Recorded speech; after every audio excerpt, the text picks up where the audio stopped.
Thank you for tuning in. This is DJ Fob Fresh from SegaShiro.com, the Sega resource. And today we're continuing our old school coverage, looking at Sonic R Racing for the Sega Saturn. And before we begin, I'd just like to take a moment here to thank all of our subscribers, all the people that visit the site. You guys make doing all of this worth it. So if you haven't checked out the site for a while, we now have forums up, and we'd love to see your comments and your participation over at the site. Kind of Sega fans come together.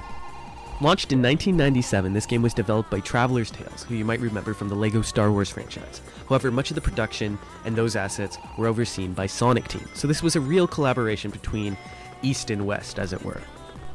This title is almost a true testament to the art design of Sonic Team and of the Sonic universe. If you were to look at this game in still shots, it still looks quite good. I mean, you can immediately tell that this is the Sonic universe. Retro Sonic, Knuckles, all the characters look great. They look very 32-bit, but they look fantastic for it, and the basic design still holds up years later. However, I added the modifier there and I said in still shots, and what I mean by that is that once you get this game running, there are a bunch of issues that creep up that sort of mar the graphics and the visual presentation. And part of that is a low draw distance.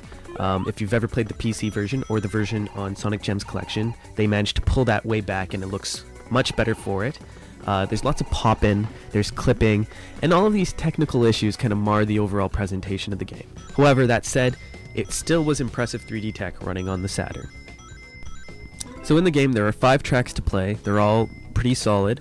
There's a variety of modes in the game as well, sort of to change it up and keep the pace going. There's 5 characters that are initially available, and the rest of them you unlock by playing through the game. So as you can see here, if I was to beat Metal Sonic during this race, I would unlock his character. Other characters include Dr. Eggman, Metal Knuckles, Super Sonic, and etc. And it's all varying degrees of difficulty trying to get those characters unlocked. So there's reasons to keep playing the game beyond just getting gold in every event.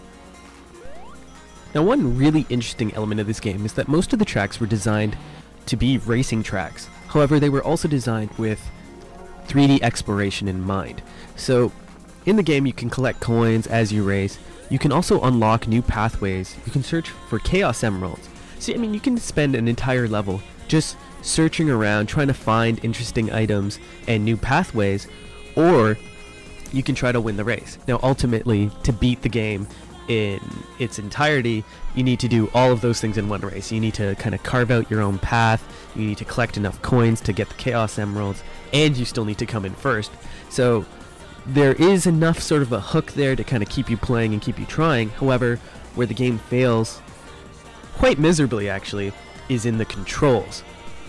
Now, in order to make a truly successful racing game, gamers need to feel in control at the start and then find hidden nuances in the controls as you continue to play and as you get farther into the game. Sonic R is not intuitive when you first pull it up. If you're using the standard pad, it's pretty much uncontrollable when you first play it. You know, you're crashing into everything, as the video above shows. You're going to retire and retry often and wonder which character you can use. I settled on Knuckles for most of my gameplay time. However, that isn't to say that there isn't nuanced controls and that you can't learn them. You can. Especially if you have a 3D pad, the analog stick on the Sega Saturn, the controls improve noticeably. However, the real trick is knowing that you have to use the bumpers to lean into and out of turns. I'm guessing the R in Sonic R is for drift racing, but once you kind of learn that mechanic, you can start coming in first regularly. However, it never feels perfect. It never hits that sweet spot where, you know, you just get into the game and into the zone.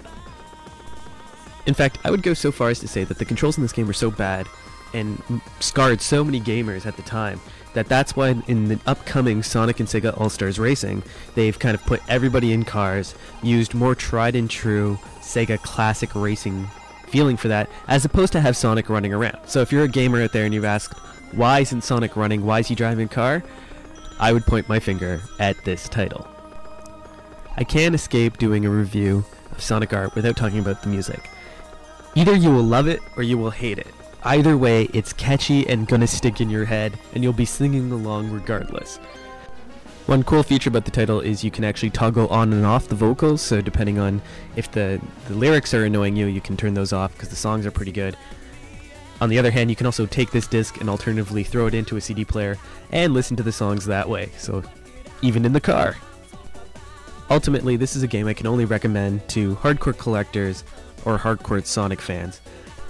Add to that fact that there are vastly superior versions available on Sonic Gems Collection for the PS2 and GameCube, which were based off the much superior PC port. It's almost a night and day difference. However, that is a review for another day, and we'll get to that. So if you want to really pick up this title, go to those systems, go to the GameCube, go to the PS2. This is DJ Fob Fresh signing out, saying keep on gaming.